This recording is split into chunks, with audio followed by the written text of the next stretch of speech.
with our allies in Europe and with the European Union. Now we have made progress on this front, on agriculture, electricity, emissions trading, and more. But as the Chancellor has rightly pointed out, Brexit did deep damage to our economy, and the opportunities to strengthen our security and cut the cost of living are simply too big to ignore. So, in the coming weeks, we will announce a new summit with our EU partners. And I can tell you that at that summit, the UK will not just ratify existing commitments made at last year's summit. We want to be more ambitious. Closer economic cooperation, closer security cooperation, a partnership that recognises our shared values, our shared interest, and our shared future. A partnership for the dangerous world that we must navigate together. A world where this government will be guided at all times by the interests of the British people. Thank you. I will now take questions, and I have the BBC first. Henry. Thank you, Prime Minister. As it stands, fuel duty is set to go up in September. You've said that's under review. I think today you said you were monitoring it. It is very hard to find anyone here in Westminster who seriously believes that you are going to press ahead with that. So if today was about reassurance, why don't you just give motorists that little bit of reassurance now and tell them it's not going to go up? Well, fuel duty is set until September, as you rightly say, in terms of the cut. That will remain the position. The other measures that we're taking today, obviously energy bills are going down today, on average by £100 a household, and that will remain down until the end of June, whatever happens in the conflict. And I know people are concerned to know that that remains the case, whatever happens in the conflict. So let me be clear about that. And those that are heating their homes with oil are obviously getting support. We are keeping this under review. Obviously, a lot will depend on how long the conflict goes on, how quickly the Strait of Hormuz can be opened. And that's why I've made the statement I have today about the next step that we're taking, particularly on the Strait of Hormuz, which will be crucial in terms of what actually happens to energy prices and how long there's a spike in those prices. So that's the action that we're taking today. I've got ITV, Harry. Harry. Thank you, Prime Minister. Harry Houghton from ITV News. President Trump has said this morning that he's considering pulling the US out of NATO. You've just talked about looking at a new long-term partnership with the EU, including on security. Is this an acknowledgement that Britain's long-term security relationship with the United States is about to change? Well, let me say a number of things in response to that. Firstly, NATO is the single most effective military alliance the world has ever seen. And it has kept us safe for many decades, and we are fully committed to NATO. Secondly, that whatever the pressure on me and others, whatever the noise, I'm going to act in the British national interest in all the decisions that I make. And that's why I've been absolutely clear that this is not our war, and we're not going to get dragged into it. But I'm equally clear that when it comes to defence and security and our economic future, we have to have closer ties with Europe. That's why we had the summit last year. This year, as I've just announced, there'll be a further summit. We will make good on the commitments that we put in place last year, but we will also go further in relation to the alignment. Thank you very much, Harry. I've got Lucy from Sky. Lucy. Thank you. Prime Minister, you're talking here, of course, today about the cost of living. You said yourself, nothing in this speech is new. You've got the Australian Prime Minister earlier talking about slashing tax on petrol and diesel, telling people not to use more than they need. Can you be really clear to people at home listening to this, should they be looking at changing their behaviours now? Well, in terms of the situation, we're monitoring it carefully. We had a Cobra meeting looking at the ongoing impacts here in Britain yesterday. That is being monitored daily. I had the business sector in on Monday to discuss with them, this was shipping, finance, insurance, to discuss with them mainly how we deal with the Strait of Hormuz, how quickly we can get action there to get the supply open or fully open. And that is what we are doing. They're decisions that we think are right here, and we will continue to do that. But I emphasise, again, it's clear to me that the main determinant now of the impact is going to be how long the conflict goes on, and the question of how quickly we can get safe passage through the Strait of Hormuz. And the two don't necessarily go together. In other words, I don't think it can necessarily be assumed that a de-escalation of the conflict necessarily at the same time brings the full reopening of the Strait of Hormuz. And that's why we're moving to the next level of planning in relation to the Strait of Hormuz. We've been dealing with this for some time, but now we move to the next stage with the Foreign Secretary meeting coming up later this week, the first time we've convened that coalition, if you like, of countries to look at diplomatic means, political means, and then the military planners coming together at a separate meeting to look at capabilities. Thank you very much, Andy. And I should say, Andy, congratulations to your daughter on the gold medal, I think, that she's just got. Thank you very much. Thank you, Prime Minister. Prime Minister, actually following on partly from Lucy's question, I mean, in other parts of the world, there is much more of a sense of leaders preparing their populations to say, this is hard, you may have to do things differently. Yet from your government so far, we've heard behave as normal, even book your summer holidays as normal. Isn't it time maybe to address the British people and say, perhaps we have to start thinking about our behaviour in a different way? Well, a number of points in response to that. Firstly, there are a number of measures we're taking. The direct measures in relation to energy price, the support for oil, fuel duty. The wider measures, most of which come in either today or this week on the cost of living, which are not a response to this particular conflict, but are a response to the fact that the cost of living has been the number one issue in our country for a very long time. And I'm conscious that whatever's going on in the world, whatever's going on in politics, that remains the number one issue. In relation to the situation, we are monitoring it very carefully on a daily basis. Our assessment it looks at supply, looks at the impact on our economy, and we'll keep the measures we've got in place at the moment.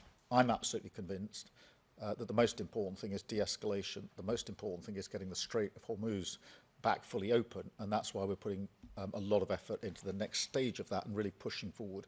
And as I've said, we're prepared to take a sort of leadership role in that as the United Kingdom in relation to the Straits of Hormuz. Thank you, Andy. I've got Paul from Channel 4. Paul. Morning, Prime Minister. Look, most of the measures you're talking about were already in place before this war kicked off. So far, you seem reluctant to talk about specifics for help because of this war. And the criticism is that you've been dithering. So have you been dithering, or yes or no, do you have in mind a fixed set of plans for the hardest hit by the cost of living crisis caused by this war? And if so, when can we expect to hear them? What are the key indicators that will make you say, this is what we've got planned for you? Yeah, let me just answer that. Firstly, a lot of the measures on the cost of living were measures that were taken at the budget last year, so we were ahead of this. Most people will be watching on their screens, worried about the damage they're seeing, the explosions they're seeing, the conflict, but they will also have this deep feeling inside, this could affect me. And what they mean by that is it could have an effect on the cost of living. We've been saying the cost of living is the single number one issue for a very long time. So it's not a coincidence that the measures coming into force today are on the cost of living, because I've been clear that that is the central issue, and that is I think for most people in the country, that's the thing they're probably worrying most about today. So we're actually ahead of the game in relation to that, because we took those measures at the budget. The only reason energy bills are coming down today by an average of £100 is because of the measures that we took at the budget, and they'll be down for 3 months. So those measures have been taken. In relation to what might be needed later in the year, obviously we're working through contingencies. A lot of it will depend on how long the conflict goes on, how quickly the straits are open, because it's very difficult to assess at the moment what might be needed, say, in the winter, until we know the answer to that question. So we're looking at a number of contingencies, as you would expect. I think it's important to point out that whilst there will always be a concern about energy bills, I think people will begin to really worry when it gets to the autumn energy bill, because the summer bill, which is the next one, tends to be, on average, about 7% of the energy people use. It doesn't mean they're not worried about it, but I think most people will be looking to what's the one that comes when it gets colder later in the year. So we're working across all of that. But in the end, the focus has to be on de-escalation and getting the Strait open. And that begins to answer the question of what is the nature of any support that may be needed. Clearly, we want to make sure that we act for everybody in keeping the price down, the cost down. And today's measure on energy bills is a measure for everyone. But equally, in terms of tailoring support, we need to make sure that nobody is left behind here. Thank you very much, Paul. Natasha from LBC. Natasha. Natasha Clark from LBC. The head of the House Oversight Committee, which is investigating the crimes of Jeffrey Epstein, has called on the King to meet those victims. Do you think there is a moral case for doing so? And if I may, you've obviously outlined today on the cost of living all of what you're doing, which I'm sure listeners will welcome. But just 10% of the public think that the government is doing well. Why do you think that might be? Well, let me deal with the important point you make at the end there, because one of the things that's really important for me to get across to the public is that their bills are coming down by £100 on average, and they're staying down until the end of June, whatever happens in the conflict. And I repeat that for a reason, and that is because I'm not sure everybody has heard that. It is really important for them to hear it, and I want as many people as possible to know that that's the case, because I know they're going to be anxious. And when I have said it to people, there's been the secondary question is that actually going to hold even if the conflict goes on? And the answer to that question is yes. So my job is to make sure that I get that across to the public, because that is the measure that comes into effect today. In relation to the King, I think it's important to appreciate this is part of the 250 celebrations that are in place. So it's a long-planned visit, and the US and UK are close allies, have been for a very, very long time. But this is a visit that, as I say, has been long-planned and is part of the 250 celebrations. That's where the focus of the visit will be. Thank you very much. Gabriel Nussbaum, please. Hi, good morning, Prime Minister. I'd like to zoom out a little bit to the wider elements of the cost of living crisis, specifically the one affecting the young generation, who were simply told, go to university, get a job, buy a house. We see today houses on average 8 times salary, student loans, very relevant at the moment. Jobs are either unavailable for young people, or if they are, there's no security. The pension system compared to previous generations completely different. Salaries not keeping up with the cost of living crisis, and childcare costs through the roof, putting people off or delaying starting families. I'd love to ask you to share a message to this young generation, perhaps more to look at an element of hope and confidence looking forward to the future. Yeah, well, let me give that, and let me tell our young people we've got their back. And all of the points you raise are really important, whether it's home ownership, where the average age of home ownership has gone up because of the inaction of the last government. That's why we're building more homes. On childcare, childcare is now free from 9 months to 4 years, makes a huge difference for young people with young children. In terms of the money it saves them, their ability to get back to work. And on that question of getting into work, we're putting in place what we call a youth guarantee, which is a strong support from the government to help people into work and support them into work, because all the evidence is if they are able to get into work, even for a relatively short period, the likelihood is that they will then go on from there with a secure job into the future. So all of those measures are in place, but it's really important you highlight the impact on young people, who I think will feel that they've been let down over the last decade and a half, and we need to put that right. Thank you very much. I've got Jessica from The Guardian. Jessica. Morning, Prime Minister. I wanted to pick up some of what you said about close relationships with Europe. Do you believe, you said before that you don't think it's right for the UK to rejoin the customs union. Are we heading towards more of a rejoining of the single market? Is that something you think would improve Britain's economic future? Well, I do think that we should strengthen our cooperation on defence, security, energy, emissions and the economy. And on the economy, the steps we've taken so far have been in relation to the single market. And I'm ambitious that we can do more in relation to the single market, because I think that's hugely in our economic interests. Obviously, this is a matter of negotiation and discussion with the EU, but the summit we have this year will not just be a stocktake summit where we look at actually the 10 strands that we put in place last year.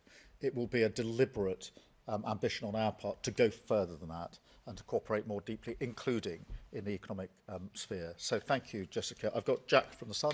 Jack. Hi, Prime Minister. Jack Elson from The Sun. Can I just pick up on that point? Do your manifesto commitments not to rejoin the customs union, free movement or single market still stand? And you've previously said from this podium that you wouldn't be forced to choose between tethering Britain closer to either Europe or America, but it does seem that you are engaging with closer negotiations with Europe and you have a deteriorating personal relationship with Donald Trump. So is it fair that you are actually choosing Europe over America? Well, manifesto commitments remain, but we made it clear in the manifesto that we wanted a closer relationship with Europe. So that is perfectly consistent with our manifesto. I'm not going to choose because I think it's in our interest to have a strong relationship with the US and with Europe. But I do think that when it comes to defence and security, energy, emissions and the economy, we need a stronger relationship with Europe. I actually think that will help strengthen our relationship with the US because successive presidents have said that Europe needs to do more on their defence and security. I've long argued that with European colleagues, that we should be doing more. And that's not just, for example, on defence spend, although it is on defence spend, it's also on how we spend, how we collaborate, cooperate. And that's why I've focused on deals, for example, that we've done with Norway in relation to frigates. Really good deal, very good for trade, very good for jobs in the Clyde, but really importantly, interoperability of the frigates. We can have our crews on their frigates, they can have their crews on our frigates. That, to me, is the future of a stronger European defence, which is bringing together the capability that we've had. So we don't just get each country developing its own capability. It's an ongoing discussion. I spoke at the Munich conference about it. I spoke at the Jeff meeting about it last week in Finland, that we have to go beyond just a numbers game and be much more integrated in the way that we work on defence and security. Thank you, Jack. And I've got Joe from Bloomberg. Joe. Prime Minister, President Trump said yesterday that he wouldn't come to the aid of the UK anymore in his Truth Social post. How seriously do you take that threat from our main ally? Well, it's very important that we're clear.